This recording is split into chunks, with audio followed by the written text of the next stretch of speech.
The rhythmic hum of my sewing machine wasn't just sound, it was my mother's ticket out of regret. But the night I refused to become Victor's secret, he didn't just silence the machine, he shattered the only bridge between poverty and my design school dreams. We find Amara hunched in the forgotten corner of the Adewale mansion, a girl surrounded by luxury she cannot touch. Her fingers fly across vibrant fabric scraps, stitching a dress for Mama Felicia. This single commission represents 3 weeks of school fees, 3 weeks closer to independence. The air shifts. Victor's cologne announces him before his shadow falls across her workspace. Amara's shoulders tense, her stitches becoming erratic. She keeps her eyes locked on the needle, using the wear of the machine as a wall between them. He lingers in the doorway, his presence thickening the air like smoke. She sews faster, pretending the fabric in her hands is the only thing that exists, pretending she doesn't feel his gaze crawling across her back like fingers she never asked for. Amara. Victor's voice slid through the room like oil on water. Working late again. She didn't look up. Couldn't. Her hands guided emerald silk beneath the needle with surgical precision. Mama Felicia needs this by Sunday, sir. Sir. He chuckled, stepping closer. After 3 years, you still call me sir. The machine's rhythm faltered. Amara's foot eased off the pedal, her pulse hammering against the sudden silence. Victor stood close enough now that she could see his Italian leather shoes in her peripheral vision. Your mother speaks highly of your talent, he continued, circling her workspace like a buyer appraising livestock. She says you dream of the Lagos Fashion Academy. Amara's throat tightened. Mama had promised not to tell him. It's just a dream, sir. Dreams cost money. He paused behind her chair. But I'm a generous man. I invest in promising things. She felt his hand graze the back of her chair. Every muscle in her body screamed to run, but Mama Felicia's dress wasn't finished. 3 weeks of school fees. 3 weeks of freedom. I should finish this, Amara whispered, her voice smaller than she wanted it to be. Victor's reflection appeared in the darkened window before her, a smile that never reached his eyes. Of course. We'll talk more tomorrow. About your future. He emphasized the last word like a threat wrapped in ribbon. His footsteps retreated. The cologne lingered. Amara's hands shook so violently she had to stop sewing. She pressed her palms flat against the table, forcing breath into her lungs. In the main house, she heard her mother's laughter, that new, performative sound that had replaced her real one the day Victor's ring appeared on her finger. The sewing machine sat silent before her, waiting. Amara picked up the silk again, but the emerald fabric blurred through tears she refused to let fall. Tomorrow, Victor had said. As if time were something he owned too. Morning came with the weight of dread. Amara had sewn until 3 a.m., finishing Mama Felicia's dress and 2 small repairs for neighbors, anything to avoid sleeping, avoid tomorrow becoming today. Narrow hallway between the kitchen and her corner. He stood blocking the light, immaculate in a charcoal suit that cost more than a year of school fees. Walk with me. It wasn't a request. They moved through the mansion's garden, Victor's hand hovering at the small of her back, never quite touching, but always there. A gardener trimmed hedges nearby, head down, pretending not to exist. I've been thinking about our conversation, Victor began, his tone casual, conversational. Your talent is exceptional. Wasted on neighbors who pay in coins. Amara kept her eyes on the cobblestone path. I'm grateful for any work, sir. Gratitude. He stopped walking, turned to face her. That's good. Because I have a proposal. A mutually beneficial arrangement. The word arrangement landed like a stone in her stomach. Victor stepped closer, his voice dropping to an intimate whisper. I found your education, all of it. Lagos Fashion Academy, materials, everything. You'll become the designer you dream of being. Hope flickered before Amara could stop it. Sir, In exchange, he continued, his smile sharpening, you become mine. Quietly. Privately. Your mother doesn't need to know. No one does. Just us. The garden tilted. Amara's mouth opened, but no sound came. Think of it as an investment, Victor said, as if discussing stock portfolios. I provide the means. You provide companionship, affection, discretion. The word lover hung unspoken between them, obscene in its absence. Amara found her voice in the rubble of her dreams. No. Victor's expression didn't change. Excuse me. No, sir. I can't. Silence stretched like wire. Then Victor smiled, slow, cold, deliberate. Can't. Or won't. Both.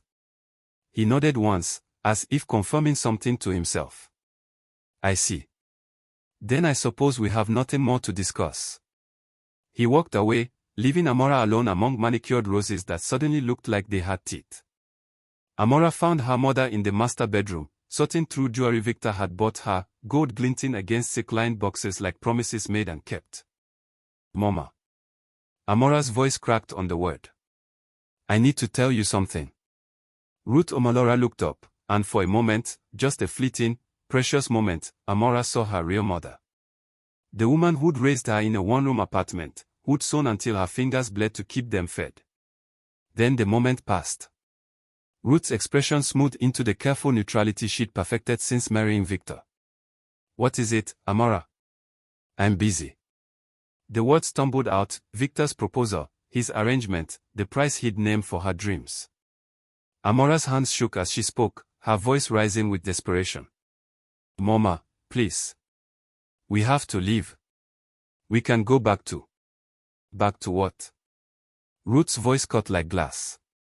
To poverty. To the room with mold on the walls. To me cleaning houses until my back breaks. We were happy then. You were a child then. Ruth slammed the jewelry box shut. You don't understand what it means to have nothing. To be nothing. Amara stared at the stranger wearing her mother's face. So you let him. Victor is a good man. A generous man. Ruth's words sounded rehearsed, hollow. Perhaps you misunderstood his intentions. Perhaps you're being dramatic. I'm not. Enough. Ruth turned away, her shoulders rigid. You have a roof over your head, food, opportunity. Stop being ungrateful. Stop inventing problems where there are none. The dismissal was absolute. Amara stood frozen in the doorway, watching her mother arrange gold chains with trembling hands that betrayed everything her mouth refused to say. Mama, Amara whispered one last time. Ruth didn't turn around. Perhaps there are moments when we realize we're truly alone, no matter who stands beside us. For Amara, it was watching her mother choose safety over truth, comfort over her daughter so.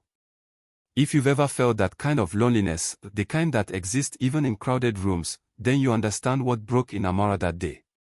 And if you've chosen to walk this story with her this far, stay. Because sometimes the only family we find is the one we build ourselves.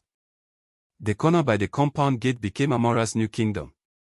She dragged her sewing machine there at dawn, set it on an overturned crate, and pinned a hand-lettered sign to the wall, alterations and repairs, fair prices. The household staff watched with mixture of pity and confusion. Ruth said nothing. Victor said less, which somehow felt more dangerous. But neighbors noticed.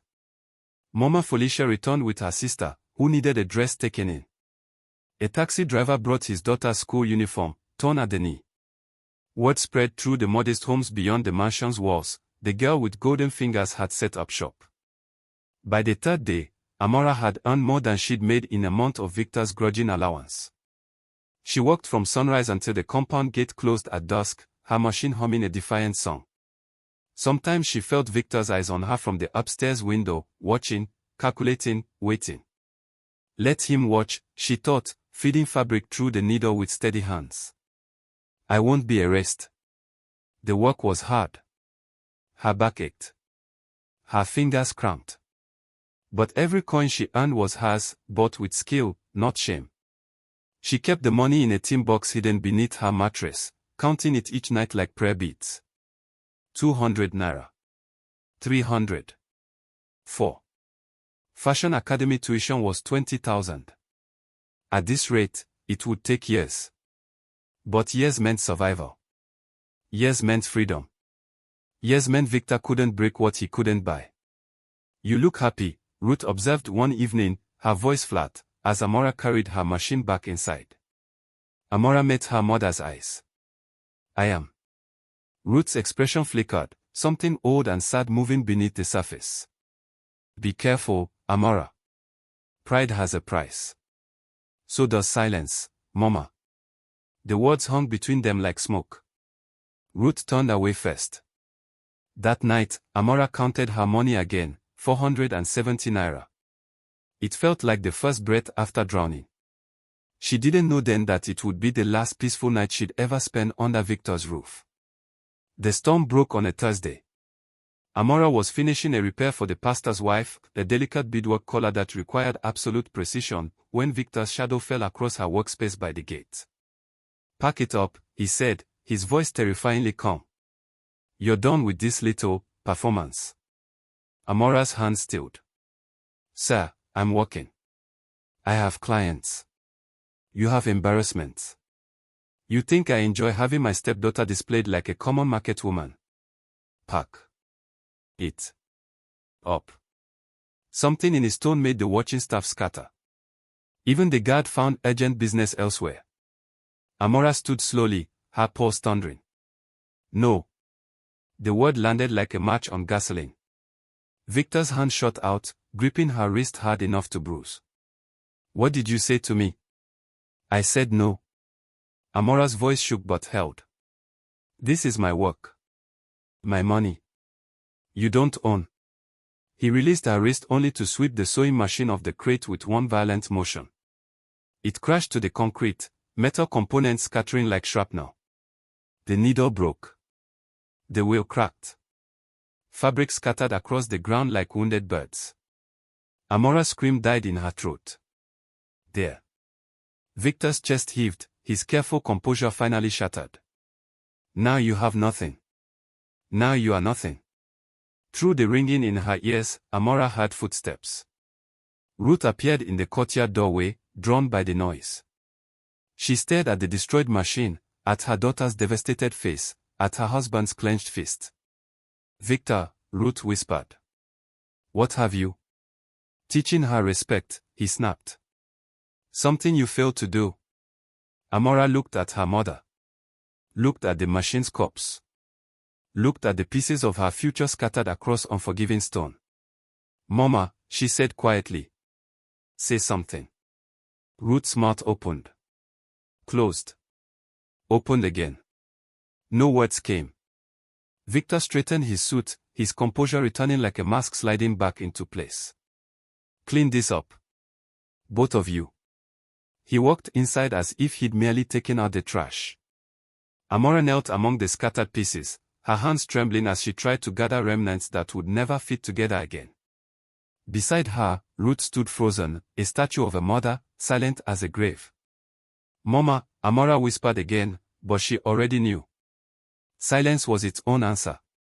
Amara left at dawn with a cloth bundle and 470 naira. She'd spent the night gathering what little she owned, 3 dresses, underwear, the tin box of savings, needle and thread, and her father's photograph, the only thing she had left of the man who died when she was 6. Ruth was awake. Amara saw light beneath her mother's bedroom door, heard movement inside. But the door stayed closed. No goodbye. No apology. No stay. Some silences are louder than screaming. The city woke slowly around her as she walked. Lagos stretched vast and indifferent, a place that swallowed small girls with big dreams and spat out statistics. Amara had no plan, no destination, only the weight of her bundle and the echo of metal shattering on concrete. She'd been walking for an hour when the sky opened. Rain came sudden and merciless, turning red dust to mud, soaking through her dress within seconds. She found shelter under a mechanic's shop awning, shivering as water streamed from her hair. You running from something, or to something? An older woman stood in the shop doorway, arms crossed, eyes sharp. I don't know yet, Amara admitted. The woman studied her, really looked, the way people rarely do. You got a trade? I'm a seamstress. Was. My machine. The words caught. It's broken. Broken things can be fixed. Broken people too, if they are willing. The woman stepped back into the shop. I need someone to mend my workers' coveralls. 10 naira per piece. You interested? Amara's voice came out raw. I only have needles. No machine. Then use the needles. Good hands don't need electricity to prove their worth. It was the first kindness a stranger had shown her in 3 years. Amara walked through the afternoon in the corner of that mechanic's shop, stitching coveralls by hand while rain drummed on the tin roof. Her fingers cramped. Her back screamed. But each completed piece meant survival, 10 naira at a time. By evening, she'd earned 60 naira and the grudging respect of grease-stained men who'd initially dismissed her. Where you staying? The woman asked as Amara prepared to leave. I'll find somewhere. There's a boarding house 2 streets over. Tell Auntie Margaret that Mama Blessing sent you. She might have a bed.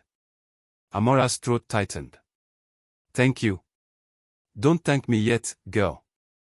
Lagos eats the grateful ones first. Stay sharp. The boarding house was a squat cement building that smelled of kerosene and desperation. But Auntie Margaret, a woman built like a cathedral, with eyes that missed nothing, looked at Amara's work-roughened hands and nodded once. 20 naira per night. First week paid up front. No men. No trouble. Can you manage? Amara counted out her money with shaking fingers. After the week's rent, she had 330 naira left. It would have to be enough. Her room was barely larger than a closet, with a thin mattress and a single window overlooking an alley. But it was hers, bought with work, not silence.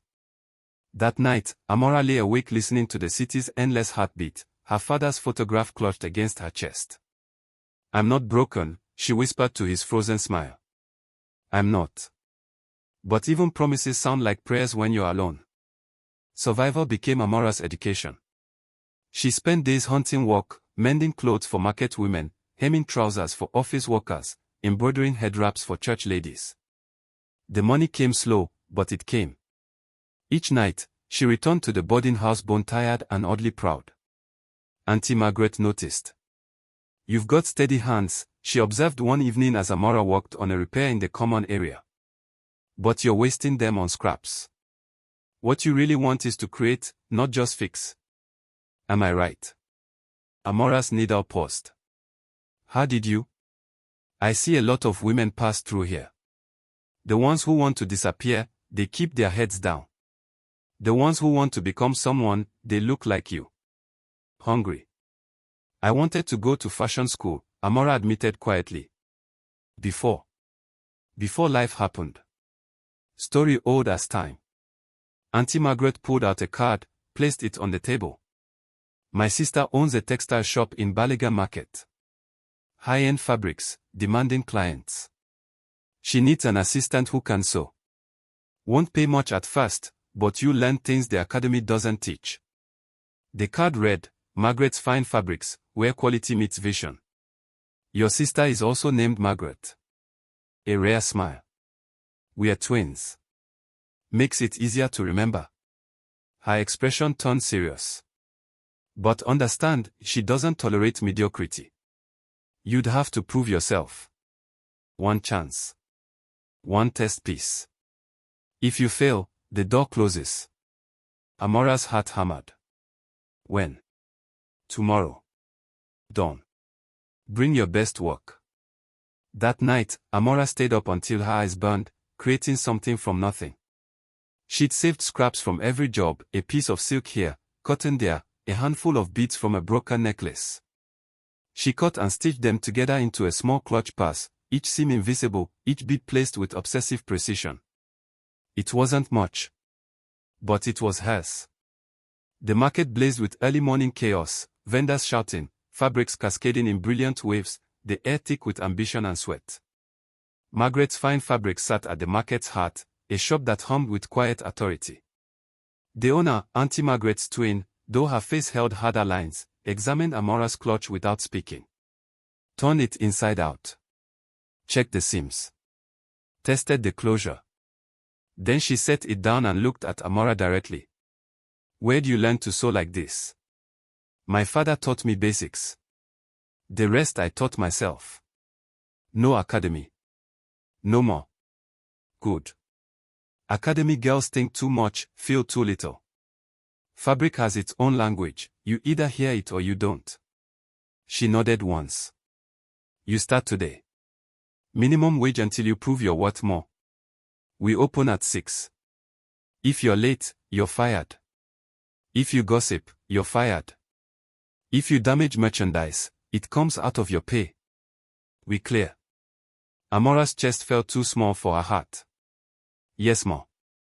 Thank you. Don't thank me. Show me. For the first time in months, Amara smiled, really smiled. Sometimes salvation doesn't arrive as a rescue. Sometimes it arrives as a chance, a sharp-eyed woman, and a single thread you refuse to let break. Watching Amara grasp that chance, rebuilding herself stitch by stitch, maybe it reminds you of your own hard-won moments, your own refusal to stay broken. Maybe that's why stories like this matter, they prove we're not alone in the rebuilding. 3 months of dawn shifts and careless fingers transformed Amara. She absorbed techniques like a drought-broken earth drinks rain, learning draping from Mrs. Adelik, beadwork from Mama Chioma, tailoring precision from Margaret herself. She was restocking silk boats when the market erupted. The prince. The royal proclamation.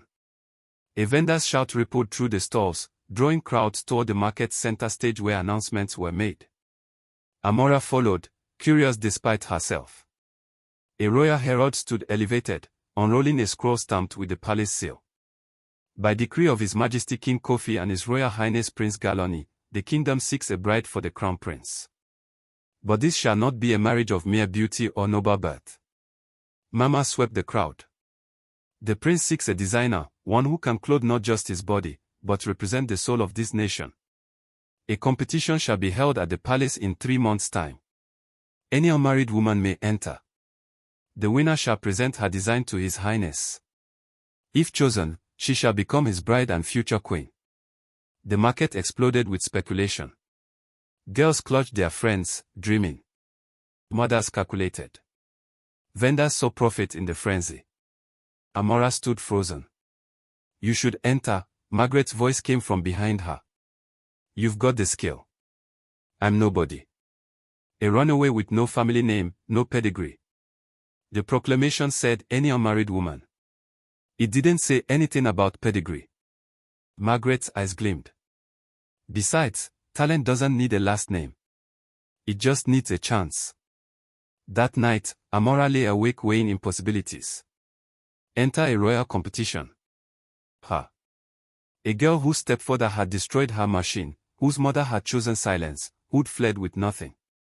But what did she have to lose now? Pride. She'd already lost that kneeling in broken machine parts. Dignity. She traded that for survival and bought it back with calloused hands. She thought of Victor, probably believing she was dead or destroyed somewhere. She thought of Ruth, living in borrowed gold and hollow safety. Then she thought of herself, not the girl who'd left the Adewale mansion, but the woman who'd rebuilt in market stalls and midnight sims.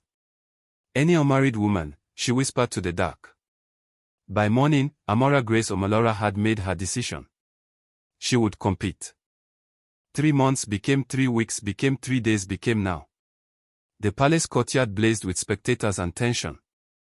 50 competitors had been selected from thousands of entries, daughters of ministers, academy graduates, girls whose families had hired entire design teams. And Amara, wearing her best dress and carrying a garment bag containing everything she'd poured herself into. The competition structure was elegant and brutal. Each designer presented one outfit to a judging panel that included the king, Prince Galoni, and 5 royal fashion advisors. The prince would then choose 3 finalists. Those 3 would compete in a final challenge. Amara watched competitors present elaborate gowns dripping with crystals, traditional attire reconstructed in avant-garde ways, designs that screamed money and training and connections. Her hands shook. Number 47. Amara Grace Omalora. She stepped forward into a silence that felt like judgment. Before her sat King Kofi, regal and stern, and Prince Galoni, whose eyes were kind but evaluating. Margaret had snuck in with the crowd, offering a nod of encouragement. Then Amara saw them. Victor and Ruth, seated in the visitor section. Her mother's face was pale with shock. Victor's expression was pure rage barely contained by social expectation. The world tilted. Miss Omalora. The prince's gentle voice pulled her back. Are you ready? She forced breath into her lungs. Yes, Your Highness. Amara unveiled her design, a flowing ensemble that merged traditional Nigerian textiles with modern silhouettes. But the true genius was in the details, hand-stitched patterns that told a story when light hit them right. Each stitch represented a choice, to stay or leave, to break or bend, to silence or speak. Explain your inspiration, the king commanded. Amara's voice came stronger than expected. This design is called the bridge. It honors where we come from while reaching toward who we might become. The foundation is traditional, but the vision is forward. Like our kingdom. Like anyone who's ever had to rebuild themselves. Prince Galani leaned forward. You stitched this entirely by hand. Yes, Your Highness. I lost my machine. She met his eyes. But I didn't lose my hands. Something shifted in the prince's expression. He conferred quietly with his advisors, then stood. Amara Grace Omalora. You are selected as a finalist. The courtyard erupted. Margaret cheered. Competitors whispered. And Victor stood abruptly, his chair scraping, his face a mask of fury that he could no longer control. Amara saw him start toward her and felt every instinct scream to run. But she'd been running long enough. She held her ground. The prince noticed the approaching man, the tension, the way Amara's shoulders squared like a soldier expecting a blow. Is there a problem? Prince Goloni's voice cut through the noise. Victor stopped. Smiled. That terrible, smooth smile. No, Your Highness. I simply wanted to congratulate my stepdaughter on her unexpected achievement. The word stepdaughter landed like a weapon. Claiming ownership. Marking territory. Your stepdaughter, the prince repeated slowly, looking between them. How proud you must be. Of course. Victor's hand reached for Amara's shoulder, that familiar, possessive gesture. And Amara stepped back. Don't touch me, she said clearly. Publicly. Finally. The courtyard fell silent. I'm sorry, Your Highness, Victor began, his voice oiled with forced concern. My stepdaughter has been unwell. Emotionally unstable since. I'm not unstable. Amara's voice rang across the courtyard, stronger than she'd ever had it. I'm free. Prince Galani raised a hand, silencing Victor. Miss Omalora, speak. And so she did. The words came like a dam breaking, Victor's proposal, the destroyed machine, her mother's silence, the flight with 470 naira and a dream that refused to die. She showed them her hands, scarred from months of hand-stitching. She told them about market stalls and boarding house rooms and nights when needles were the only things keeping her from falling apart. He tried to buy my dignity, Amara said, her eyes locked on Victor's whitening face. When I refused, he tried to destroy my future. But he didn't understand that some things can't be broken. Some threads are still. Ruth had risen from her seat, tears streaming silently down her face, finally, devastatingly, saying. The king's expression darkened. Mr. Adewale. These are serious accusations. She's lying. A bitter, ungrateful child who.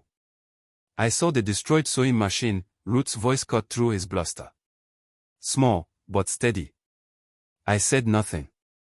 I chose. I chose wrong. Her words broke something in the courtyard's tension. Murmurs rippled. Phones appeared, this would be everywhere by nightfall. The competition is suspended, the king declared. This matter will be investigated thoroughly. Mr. Adewale, you will remain available for questioning. Security moved toward Victor, whose composure finally shattered completely.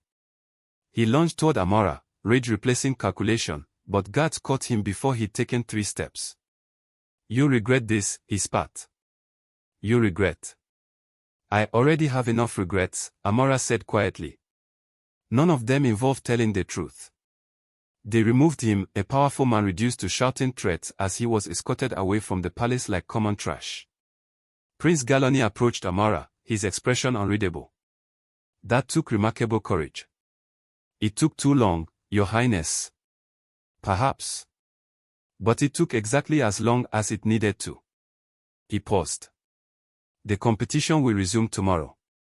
You are still a finalist, if you wish to continue. Amara looked at the palace, the crowd, her mother standing alone and broken in the visitor section. She thought of everything that had led to this moment, every stitch, every scar, every choice to keep moving forward. I'll continue, she said. The next day, Amara won. Not just the competition, though her final design, an interpretation of survival and dignity in fabric form, moved the judges to tears. She won something larger, her story, reclaimed. Her voice, returned. Her future, hers again. 6 months later, she married Prince Galani in a ceremony that celebrated not just royal union but justice delayed and finally delivered.